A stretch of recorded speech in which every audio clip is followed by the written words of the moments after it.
A Super Science Saturday.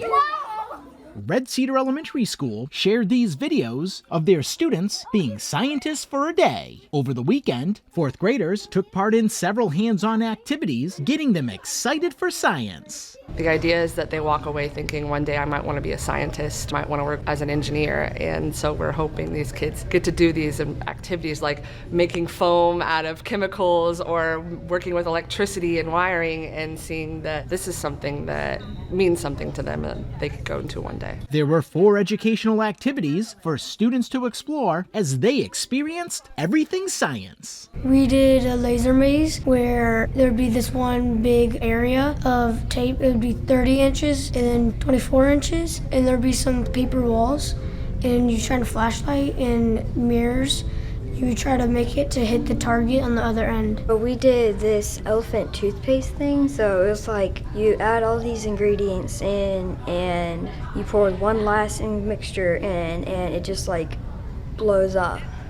It's really cool. And it's like this foam that we got these like Powerade bottles, and we put all the ingredients in the bottle, and then it just kind of like went everywhere like a volcano. The school also invited local professionals to come talk to the students and present to them how they use science in their jobs. There's like these plant people that when we did the plants, they like investigate plants and stuff, and I thought that was really cool because I've never met someone like that, and I thought the plants were really cool. The school hopes the Science Saturdays are helping students increase their science comprehension as they prepare for upcoming exams. So in 4th grade through the state, we test science as a state level, so we felt like it was really important to kind of give them a chance to really get into science and what it really meant outside of school, because inside of school we're limited by time and we're limited by supplies. So it kind of gave them an exciting and engaging day of just getting into STEM, getting into those science standards. Red Cedar Elementary School held 2 Science Saturdays, and more than 110 4th graders took part in the events. Pour, pour, pour,